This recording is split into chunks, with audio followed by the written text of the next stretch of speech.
मणिपुर गांव में रघुवीर अपनी 8 साल की बेटी काव्या के साथ रहता था। पत्नी की मृत्यु के बाद उसने पद्मा नाम की लालची औरत से दूसरी शादी की, जो एक बेटे अमन को साथ लेकर आई थी। अ, अ, आज हमारी शादी की पहली रात है पद्मा। हमारे पास धन संपत्ति की कमी नहीं है।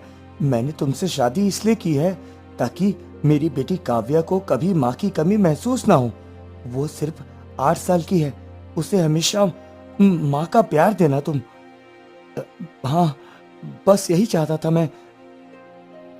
जब आप मेरे 10 साल के बेटे अमन को अपना सकते हैं, तो मैं आपकी बेटी को क्यों नहीं अपनाऊंगी। मैं उसे खूब प्यार दूंगी और कभी उसकी माँ की कमी महसूस नहीं होने दूंगी। हाँ, बस यही चाहता था मैं। फिर ऐसे ही कुछ दिन बीत जाता है।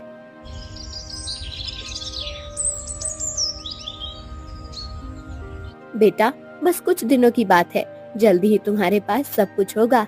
ये सारी संपत्ति और जो कुछ भी है सब तुम्हारा होगा। मैं ये सब तेरे नाम करवाऊंगी, चाहे इसके लिए मुझे जो करना पड़े। तभी काव्या आ जाती है।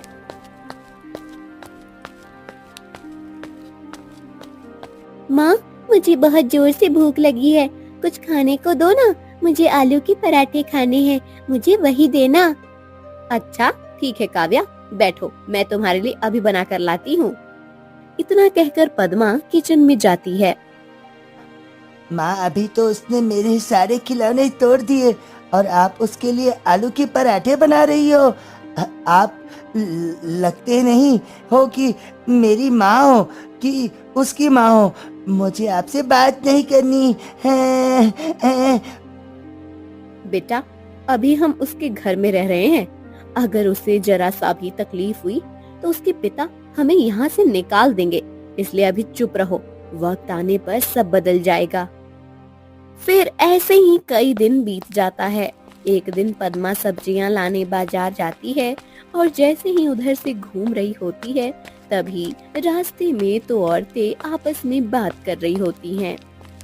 सुना तुमने, जंगल में एक तांत्रिक आया है, बहुत तंत्र विद्या करता है, पता नहीं कब किसको नुकसान पहुंचा दे। कहते हैं जो भी उस जंगल में गया है वो कभी वापस नहीं आता है। हाँ, और सुना है वो बहुत खतरनाक है। उसकी नजर अगर किसी पर पड़ जाए तो वो बच नहीं पाता, चाहे इंसान हो या जानवर, उसकी बलि ही चढ़ा कर ही रहता है। मैंने तो सुना है उसने एक कन्या की बलि दी थी और एक कन्या की और बलि देने की बात कर रहा था। इन दोनों की सारी बातें पद्मा ध्यान से सुन रही थी। मिल गया तरीका काव्या को रास्ते से हटाने का। इतना कहकर वो घर लौटती है।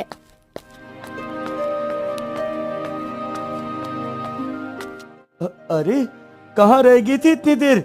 बाजार से आने में इतना समय लग गया? हाँ, कुछ नहीं, बस भीड़ थी। अच्छा ठीक है, चलो अब कुछ अच्छा सा खाना बना दो। हाँ, जी अभी बनाती हूँ। जल्द ही सब कुछ अमन का होगा, बस कुछ दिन की ही बात है। उसके बाद तो इस काव्या को हमारे रास्ता से तो हटाना ही पड़ेगा। फिर इतना कहकर अगले दिन सुबह होते ही पद्मा घने जंगलों की तरफ निकल पड़ती है और कुछ ही देर में तांत्रिक के गुफा के पास पहुंचती है। आओ पद्मा। मैं जानता था तुम मेरे पास जरूर आओगी। हाँ, आप कैसे जानते हैं? हाँ, क्योंकि तुम्हारे मन में जो लालसा है वो सिर्फ मैं ही पूरा कर सकता हूँ। तांत्रिक महाराज, मैं चाहती हूँ कि मेरे बेटे अमन को रघुवीर की सारी संपत्ति का मालिक बना दिया जाए, लेकिन उसकी बेटी काव्या हमारे रास्ते की सबसे बड़ी रुकावट है। आप उसे हमारे रास्ते से हटा दीजिए।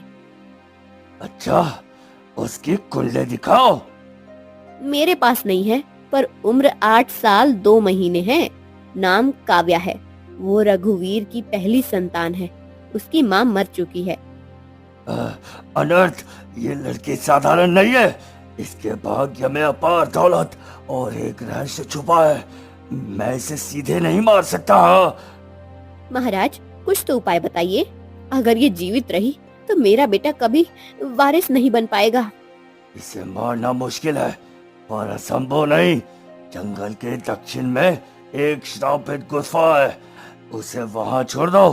गुफा की शक्ति ही उसका अंत कर देगी। हाँ, आपका बहुत बहुत धन्यवाद महाराज, आपने मेरी सबसे बड़ी मुसीबत का हल दे दिया। इसमें मैंने कुछ नहीं किया, ये विधि का विधान है और इसकी भविष्यवाणी पहले से ही हो चुकी है। मैं तो बस इसका मार्गदर्शक हूँ।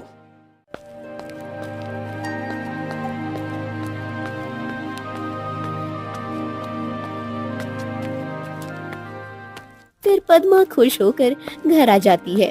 तभी काव्या आती है। आप कहाँ चली गई थी? मुझे कब से भूख लगी है, मुझे जल्दी से कुछ बना कर दे दो ना।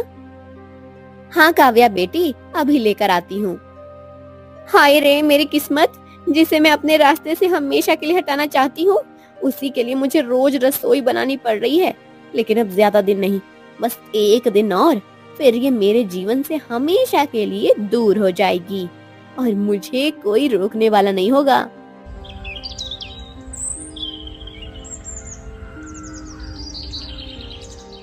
फिर जैसे ही अगली सुबह होती है। काव्या बेटा, क्या कर रही हो? कुछ नहीं माँ, बस ऐसे ही आंगन में खेल रही थी। चलो मेरे साथ मंदिर चलते हैं, वहाँ बहुत अच्छा प्रसाद मिलता है जो तुम्हें बहुत पसंद आएगा। तुम्हारे और तुम्हारे पिताजी के लिए मैंने उस मंदिर में एक पूजा भी रखा है, इसलिए चलो हम दोनों चलते हैं। मंदिर? लेकिन माँ, पिताजी को पता है? मैंने तुम्हारे पिताजी को भी बताया था, तो उन्होंने कहा था कि तुम्हें भी साथ ले जाऊं ताकि तुम्हें अच्छा लगे। ठीक है माँ, मैं तैयार हूँ। इतना कहकर दोनों घने जंगलों की तरफ निकल पड़ती हैं।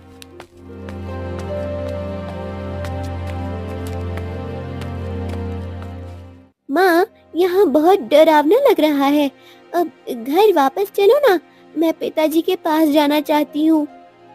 बेटा चिंता मत करो, बस थोड़ी दूर पर मंदिर है, हम दर्शन करेंगे और तुरंत वापस लौट जाएंगे, इसलिए डरने की कोई बात नहीं है। इतना कहकर पद्मा गुफा के पास ले जाती है।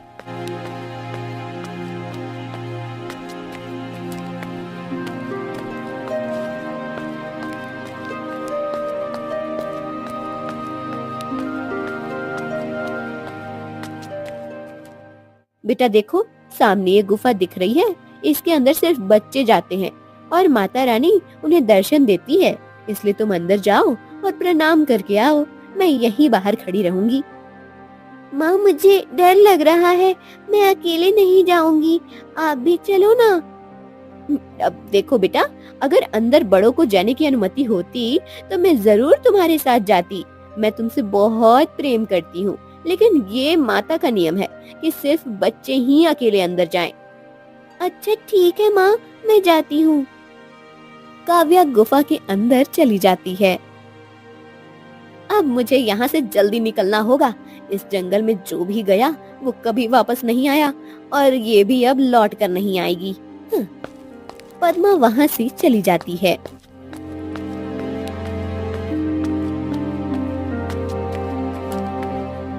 अरे यहाँ तो भगवान की कोई मूर्ति भी नहीं है, मैं कहाँ आ गई?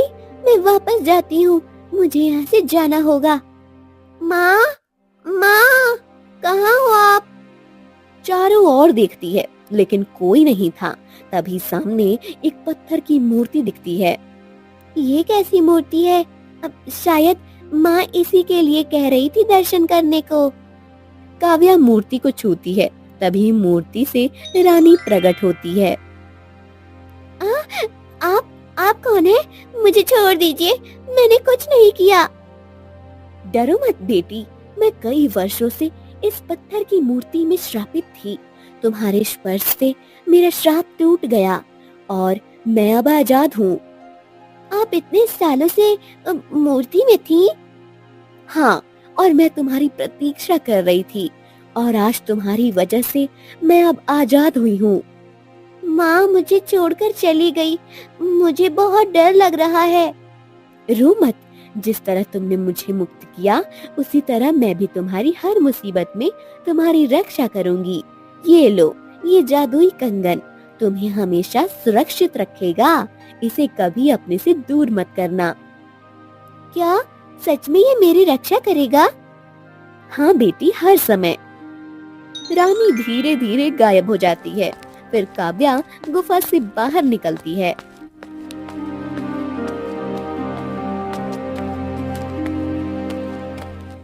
ये कंगन मैं हमेशा अपने पास रखूंगी। शायद मैं सही सलामत अपने घर वापस जा सकूं। थोड़ा आगे बढ़ती है, तभी कालिया डाकू अपने आदमी के साथ आ जाता है। अरे वाह, आज तो किस्मत मेरे दरवाजे पर खुद चलकर आ गई।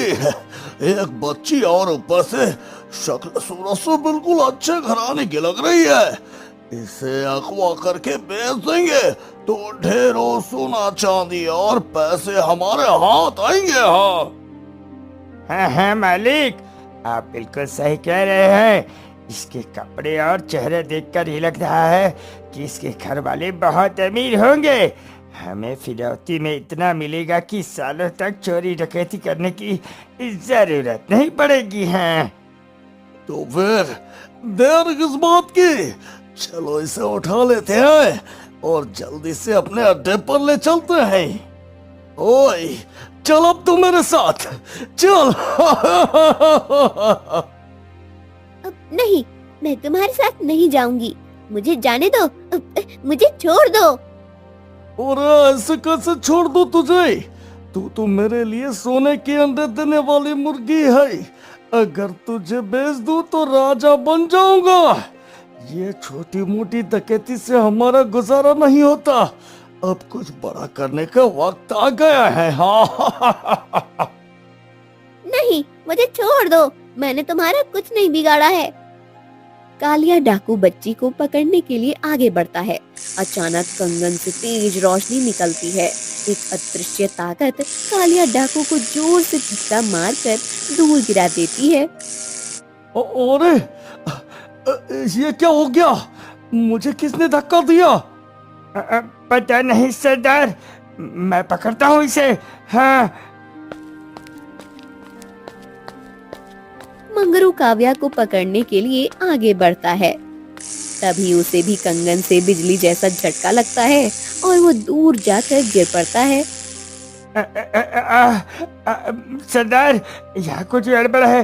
ये कोई साधारण बच्ची नहीं है। अगर इसके पीछे पड़े तो अपनी जान से हाथ धोना पड़ेगा महाराज।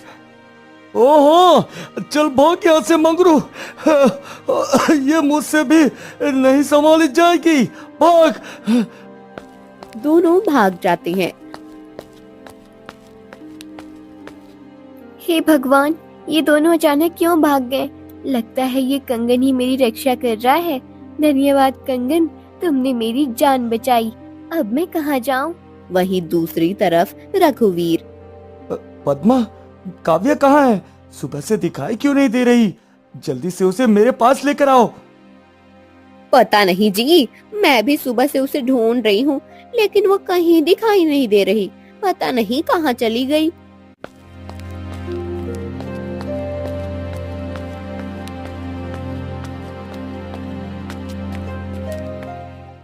पिताजी पिताजी, मैंने काव्या को जंगल की तरफ जाते हुए देखा था। वो भी अकेली है। क्या? जंगल की तरफ? नहीं, वो तो बहुत खतरनाक है और वहाँ खतरनाक जंगली जानवर है। हे भगवान, मेरी बेटी की रक्षा करना। हे भगवान। हरिया, बिरजू, जल्दी आओ, पता लगाओ मेरी बेटी कहाँ है। उसे कुछ नहीं होना चाहिए, चाहे तुम्हें जमीन छानना पड़े या आसमान। मुझे मेरी बेटी सही सलामत वापस चाहिए। जल्दी आओ। जी मालिक, मैं छोटी बेबी जी को लेकर ही आऊंगा, चाहे इसके लिए मुझे जो भी करना पड़े। पर मैं आपका भरोसा नहीं तोड़ूंगा मालिक, अपनी तरफ से पूरी कोशिश करूंगा। हरिया और बिरजू निकल पड़ते हैं।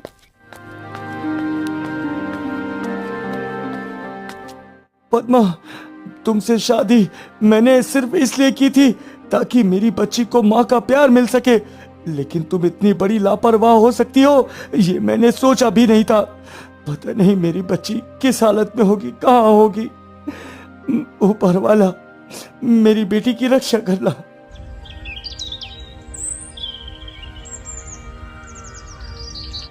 कई दिन बाद जंगल में काव्या भूखी प्यासी थकी हुई एक पेड़ के नीचे बेहोशी की हालत में बैठी थी।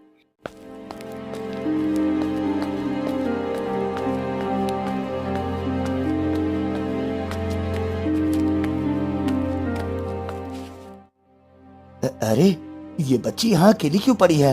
लगता है कई दिनों से भूखी प्यासी है। मुझे इसकी मदद करनी चाहिए। बेटी, तुम कौन हो और यहाँ क्या कर रही हो? मुझे मुझे कुछ नहीं पता, मैं खो गई हूँ। मेरा घर कहाँ है मुझे नहीं पता, मैं कैसे जाऊंगी? चिंता मत करो बेटी, मैं भी तुम्हारे पिता जैसा हूँ। तुम मेरे साथ चलो, मैं तुम्हें अपने घर ले जाऊंगा। वो काव्या को उठाकर अपनी झोपड़ी में ले जाता है। तभी उसकी पत्नी शकुंतला बाहर आती है।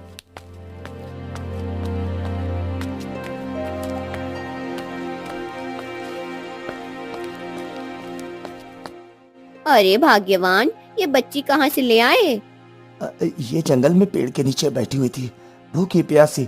इसे कुछ नहीं पता था, तो मैंने सोचा इसे अपने साथ ले जाऊं। अच्छा किया, वैसे भी हमारे कोई संतान नहीं है और हमारी एक बेटी थी जो कई साल पहले हमें छोड़कर चली गई।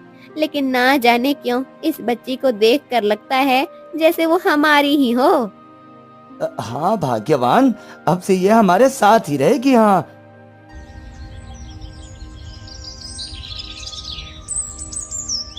समय बीतता है, काव्या उन दोनों को माता पिता मानने लगती है और देखते ही देखते 10 साल बीत जाता है।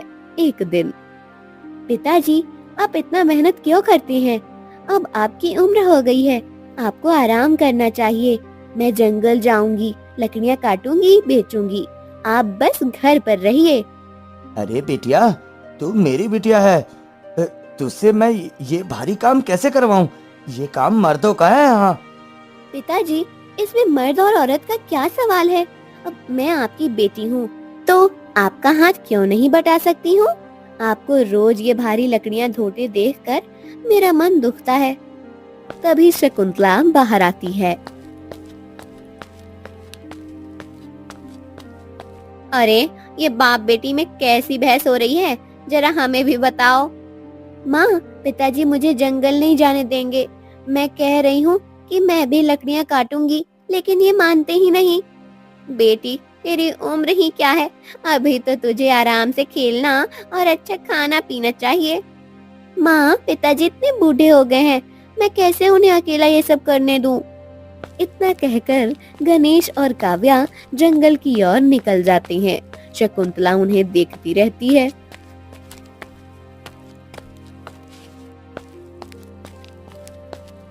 कितनी अच्छी बच्ची है, किस निर्दयी ने इसे जंगल में छोड़ दिया होगा। दूसरी तरफ रघुवीर अपनी बेटी की शोक में और बीमार होते चला जाता है और बिस्तर पकड़ लेता है। सुगंधा तो मुझे छोड़कर चली गई और मेरी 8 साल की बेटी को ढूंढते ढूंढते मेरे पूरे 10 साल बीत गए। अब वो कहाँ होगी, कैसी होगी, मैं नहीं जानता। मेरी जीने की एकमात्र वजह वही थी, अब वो भी नहीं रही। इतना कहकर रघुवीर रोने लगता है। बेटा, यही सही मौका है। अगर तू पिताजी के करीब हो जाएगा तो तेरे नाम सारी जायदाद कर देंगे, इसलिए उन्हें अपनी बातों में फंसाओ और उनका भरोसा जीतो। हाँ माँ, सही कह रही हो। अगर उसका प्यार मुझे मिल गया तो सब कुछ मेरा होगा और मैं तो पूरे जमीन जायदाद का मालिक बन जाऊंगा और तुम इसकी मालकिन। हाँ। इसलिए तो कह रही हूँ, जा, लग जा अभी से ही काम पर। अपने पिता का भरोसा जीत, उनकी सेवा पानी कर। क्या पता कुछ ही दिनों में मर जाए तो सारी जमीन काव्या के नाम पर है, उसे तुम्हें अपने नाम पर करवाना है, नहीं तो सब गरीब दुखियारों में बट जाएगी। इसलिए कह रही हूँ। हाँ ठीक है माँ, तुम ठीक कहती हो, जाता हूँ पिताजी के पास। अमन उदास चेहरा बनाकर रघुवीर के पास आता है।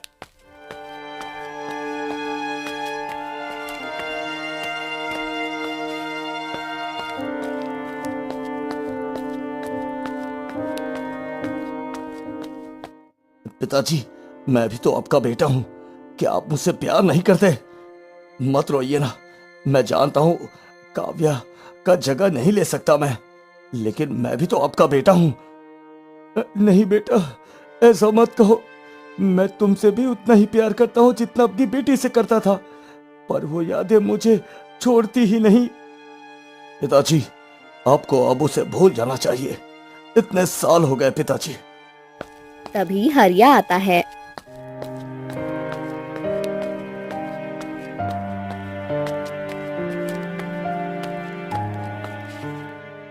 मालिक, पिछले 10 साल से आसपास के हर गांव में ढूंढ लिया, लेकिन काव्या बिटिया का कोई पता नहीं चला।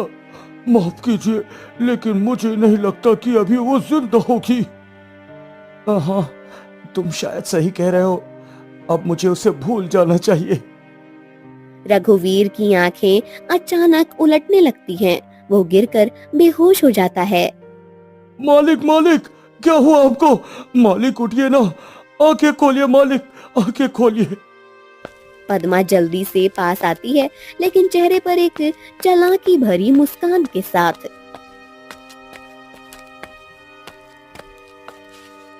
हरिया, मालिक का तबीयत अब ठीक नहीं लग रहा, दिन प्रतिदिन बिगड़ता ही जा रहा है। तो मैं सोच रही हूँ जितने भी जमीन जायदाद हैं सबका कागज तैयार कर और उसी कागज पर मालिक का अंगूठा लगवा दे, ताकि सारी जमीन अमन के नाम हो जाए। लेकिन मालकिन, मालिक अभी ठीक नहीं है, जब ठीक हो जाएंगे तो खुद ही अपने बेटे के नाम कर देंगे। हाँ, मैंने जितना कहा है उतना ही करो, ज्यादा बोलने की जरूरत नहीं है। कागज तैयार करो, जमीन, घर, हवेली, सब कुछ अमन के नाम। लेकिन मालकिन, मालिक का अंगूठा, वो भी बेहोशी की हालत में। तुम बस मेरी बात मानो, आज अगर ये मौका निकल गया तो फिर हाथ नहीं आएगा। जी मालकिन, सब कुछ दिनों में मैं सारे कागज तैयार करवा देता हूँ। हाँ। वहीं दूसरी तरफ गांव में मेले की तैयारी होती है। माँ, पिताजी, मैं सोच रही हूँ इस बार मेले में लकड़ियाँ बेचने चलूं, बहुत अच्छे पैसे मिलेंगे। बेटी, मेले में भला लकड़ियाँ कौन खरीदेगा? अरे भाग्यवान, तुझे क्या पता, मेले में लकड़ियां ही तो सबसे ज्यादा बिकती है। इस बार हम सिर्फ लकड़ियां ही नहीं, खिलौने भी रखेंगे। हाँ हाँ पिताजी, मैं भी तो यही कह रही थी।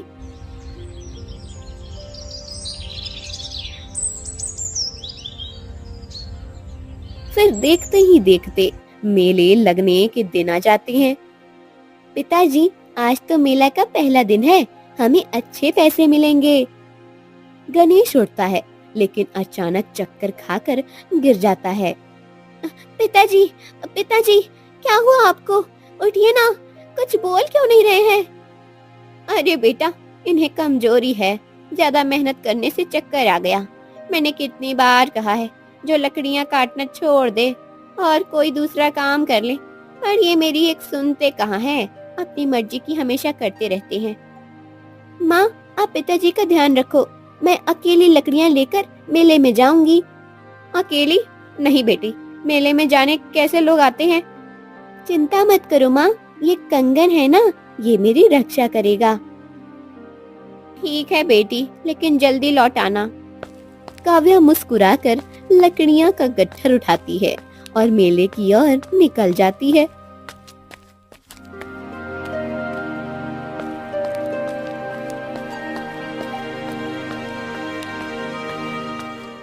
तभी एक जमींदार की नजर काव्या पर पड़ती है। अरे ये लड़की, अरे ये चेहरा, नहीं नहीं, ये शक्ल तो मैंने पहले भी देखी है, बिल्कुल वैसे ही जैसी मेरी बहन की बेटी, मेरी अपनी भांजी। अरे ये तो हूबहू उसी की तरह दिख रही है, कहीं ये वही तो नहीं? नहीं, मुझे इसके पास जाकर सच्चाई जाननी ही होगी, चाहे जो भी हो जाए। हाँ। जमींदार साहब, आप ऐसा क्यों कर रहे हैं? ये आपकी पहचान की कैसे हो सकती है? ये तो हमारे जंगल के पास वाले पुराने घर में रहने वाली गरीब माँ बाप की बेटी है, बचपन से यही रही है। मैं कह रहा हूँ ना, इसकी शक्ल मेरे दिल के कितने करीब है कि जैसे खून का रिश्ता हो। मैं इसको ऐसे जाने नहीं दूंगा, मुझे खुद इसके मुंह से सच सुनना होगा। हाँ।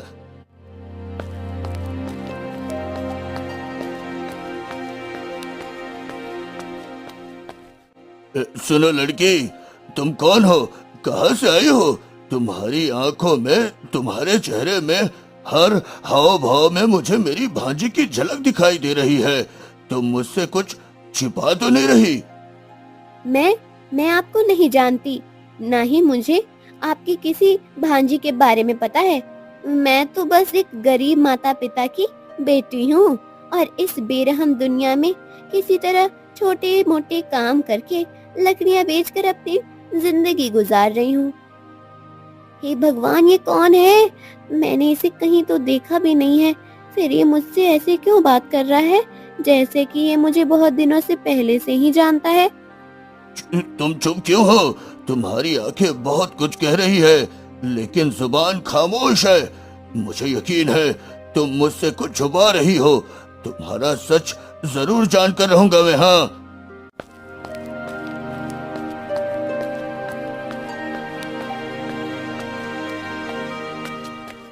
इतना कहकर जमींदार वहाँ से चला जाता है। तभी वहीं तांत्रिक आता है।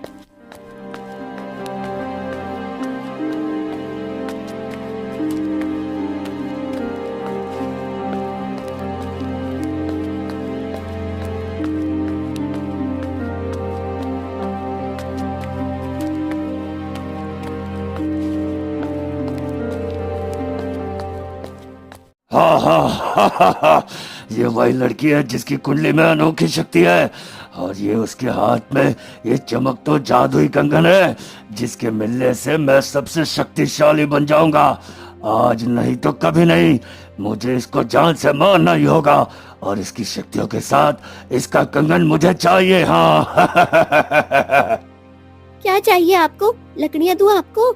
ये अच्छी वाली लकड़ियाँ हैं, इससे आप जो बनाना चाहते हो सभी चीज बन जाएंगे। अरे लड़की, मुझे तुम्हारी लकड़ियां नहीं चाहिए, मुझे चाहिए तुम्हारा कंगन और तेरे भीतर जो शक्ति है। मैं उसे निकाल कर खुद को अजय बना दूंगा, और अगर तूने इनकार किया तो मैं यहीं अभी तुम्हें खत्म कर दूंगा। हाँ। मुझे मत मारो, मैंने तुम्हारा क्या बिगाड़ा है? अगर मुझे कुछ हो गया तो मेरे बूढ़े माँ बाप का क्या होगा? उनका सहारा सिर्फ मैं हूँ। तेरे बूढ़े माँ बाप? तुझे तो अपने असली बाप का भी पता नहीं। तू रघुवीर सिन्हा की असली बेटी है, और जिस औरत के पास तू रह रही है उसने सिर्फ तेरी जान बचाई, तुझे पाला पोसा, लेकिन तू असल में इस हवेली की राजकुमारी है। सच बोल, तुझे ये सब पता है या नहीं? हाँ, मुझे सब याद है। मेरे पिता रघुवीर सिंह और मेरी सौतेली माँ, उसने ही मुझे जानबूझकर उस अंधेरी गुफा में छोड़ दिया था ताकि मैं वहीं मर जाऊं, लेकिन मैं बच गई। तो फिर तू अपने घर वापस क्यों नहीं जाती? क्योंकि मैं उस औरत के पास नहीं जाना चाहती जिसने मुझे मारने की कोशिश की। वो औरत मेरी सौतेली माँ है और मैं उसकी आंखों में दोबारा नहीं देखना चाहती। ठीक है, तो फिर तेरी आखिरी सांस अब मेरे हाथ से निकलेगी, क्योंकि मैं तुम्हें अभी और इसी वक्त खत्म कर दूंगा, हमेशा हमेशा के लिए। हाँ। तांत्रिक उस पर हमला करता है। तभी कंगन से एक तेज रोशनी निकलती है और तांत्रिक को जलाने लगती है। अरे अरे, ये क्या? नहीं नहीं नहीं, मेरी आंखें, ये तो मुझे जला रही है। नहीं नहीं नहीं, मैं नहीं रह सकता यहाँ।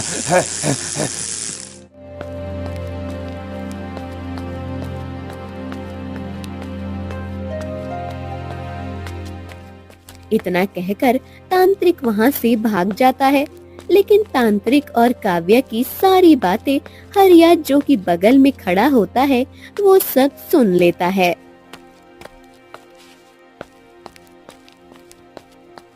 हे भगवान, ये तो काव्या बेटिया है, मालिक की खोई हुई बेटी, और ये तांत्रिक उसे मारने आया था, लेकिन कंगन से निकली तेज रोशनी से उसे भागना पड़ा। ये खबर तो मुझे मालिक तक पहुंचानी ही होगी। इतना कहकर हरिया भागकर रघुवीर के पास जाता है।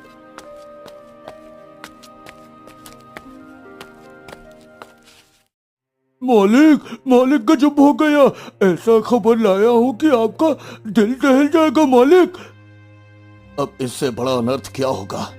मेरी बेटी चली गई, पत्नी चली गई, मैं खुद बीमार हूँ, क्या बचा है मेरे पास अब? मालिक, मालिक, आपकी बेटी काव्या बिटिया जिंदा है।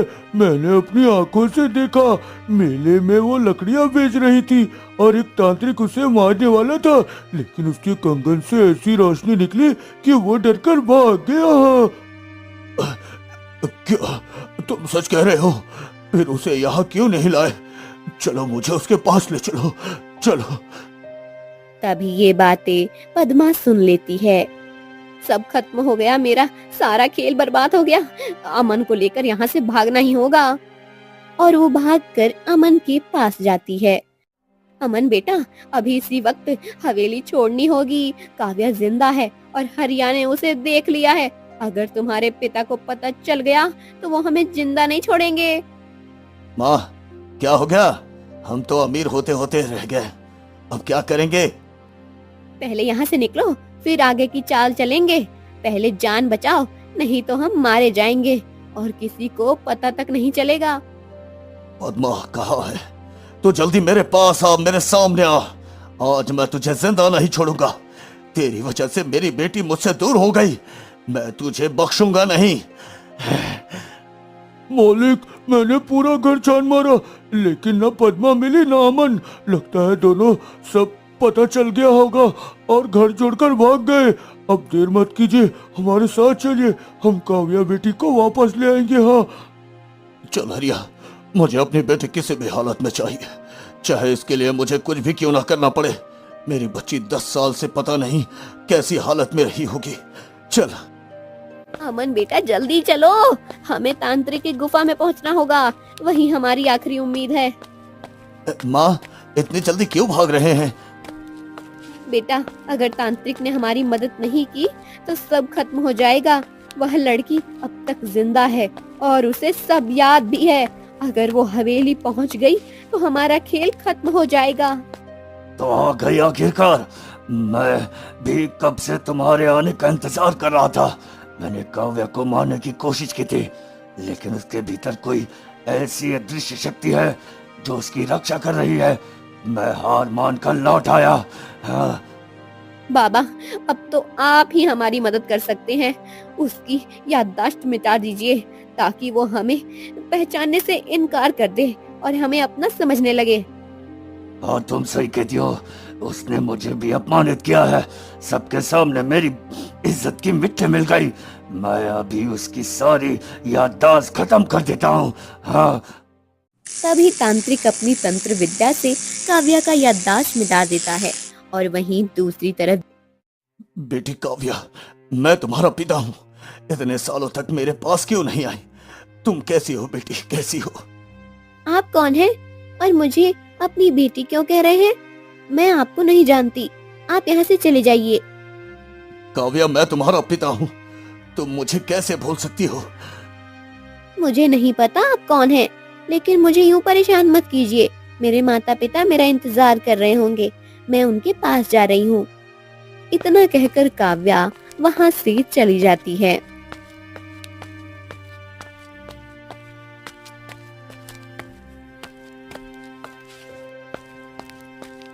मालिक, ये तो अभी कह रही थी कि उसे सब याद है, अब अचानक ये सब कैसे भूल गई मालिक?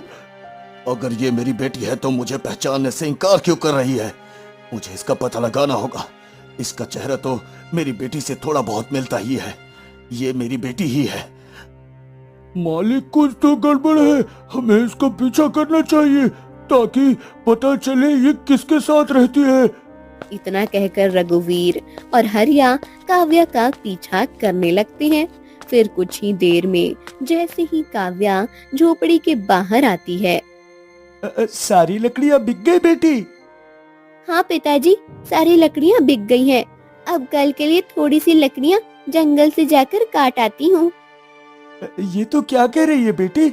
आराम कर ले, कल चलेंगे हम साथ में। हाँ। नहीं पिताजी, आप आराम करिए, मैं जाती हूँ।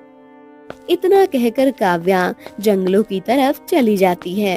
तभी रघुवीर आता है।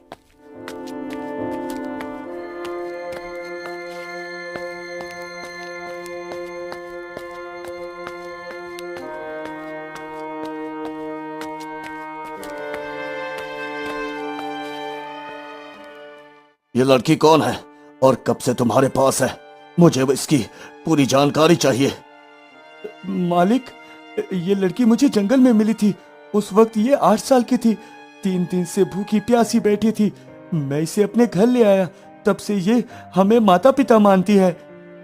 देख हरिया, मैंने कहा था ना, ये मेरी बेटी है। ये मेरी ही बेटी है। क्या ये आपकी बेटी है? नहीं, ऐसा नहीं हो सकता है। हाँ, 8 साल पहले मेरी दूसरी पत्नी पद्मा ने इसे जंगल में छोड़ दिया था, जमीन की लालच में। लेकिन ये आपको पहचान क्यों नहीं रही है? यही तो मैं भी सोच रहा हूँ, और यही वजह है कि मुझे इसकी याददाश्त वापस लानी होगी। नहीं, ये आपकी बेटी नहीं हो सकती। ये मेरी बेटी है। मैंने इसे पाल पोस कर बड़ा किया है और ये मुझसे बहुत प्यार करती है और हम दोनों इसके बिना नहीं रह सकते। आप लोग चले जाइए यहाँ से। हाँ। फिर रघुवीर सिंह कुछ नहीं कहता और वहाँ से घने जंगलों की तरफ चला जाता है और एक पेड़ के नीचे बैठकर कहता है, हे भगवान, अब मैं अपनी बेटी की याददाश्त कैसे वापस लाऊं? कुछ समझ नहीं आ रहा। मैं इतना परेशान हूँ कि दिल फटा जा रहा है। कोई तो मेरी मदद करो। मैं अपनी बेटी को ऐसे खो नहीं सकता। तभी एक तेज रोशनी के साथ सुगंधा की आत्मा प्रकट होती है। जी आप मत रोइए, हमारी बेटी की याददाश्त वापस आ जाएगी। तुम सुगंधा, तो क्या सच में तुम? मैं कोई सपना देख रहा हूँ क्या? नहीं जी, आप कोई सपना नहीं देख रहे हैं। मैं सच में आपके सामने हूँ। तो फिर हमारी बेटी को क्या हुआ? उसकी याददाश्त कैसे वापस आ सकती है? उसकी याददाश्त सिर्फ एक तंत्र विद्या का परिणाम है। तांत्रिक ने उस पर तंत्र विद्या किया है और ये सब पद्मा ने करवाया है, जिससे हमारी बेटी की सारी यादें मिटा दी गई हैं। तो फिर इसकी याददाश्त कैसे वापस आएगी ताकि वो मुझे पहचान सके और मेरे साथ घर लौट आए? उसकी याददाश्त तभी वापस आएगी जब उसके हाथ का वो कंगन, जिसे तांत्रिक ने भी नहीं छुआ, पद्मा के सामने रखकर सारी सच्चाई उससे कहोगे। तभी उसे सब याद आ जाएगा। सच में? हाँ, वो कंगन उसे हर मुसीबत से बचाता आया है। ये उसका वरदान है। ठीक है, मैं वैसा ही करूंगा। रघुवीर वहाँ से उठकर झोपड़ी की ओर जाता है। आप यहाँ क्यों आए हैं? चले जाइए, मैं आपकी बेटी नहीं हूँ। आप यहाँ से चले जाइए। नहीं काव्या, तुम मेरी ही बेटी हो। तुम्हारी याददाश्त तांत्रिक और पद्मा ने मिलकर मिटा दी है। मैं तुम्हारी याददाश्त वापस लाऊंगा। रुको। रघुवीर उसके हाथ से कंगन निकालकर नीचे रख देता है। तुम मेरी बेटी हो काव्या। करीब 8 साल पहले पद्मा ने तुम्हें मुझसे अलग कर दिया था और जंगल में छोड़ दिया था। कुछ याद करो बेटी, कुछ याद करो। अचानक एक तेज रोशनी काव्या के शरीर को घेर लेती है। मुझे सब याद आ गया। पिताजी, कैसे पद्मा माँ ने मेरे साथ ये सब किया था, कैसे आपसे मुझे दूर कर दिया था। मेरी बेटी, मैं तुम्हें फिर कभी नहीं खोऊंगा।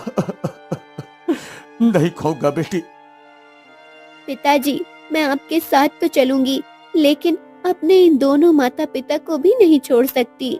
जब आप मेरे पास नहीं थे, तब इन्होंने मेरा बहुत ख्याल रखा है। ठीक है बेटी, तुम दोनों हमारे साथ चलो। हमारे पास जमीन जायदाद बहुत है, लेकिन परिवार के नाम पर कुछ बहुत कम लोग हैं। अब हम सब मिलकर एक परिवार की तरह रहेंगे। रघुवीर काव्या के साथ गणेश और शकुंतला को भी लेकर हवेली लौट आते हैं और सब एक साथ रहने लगते हैं।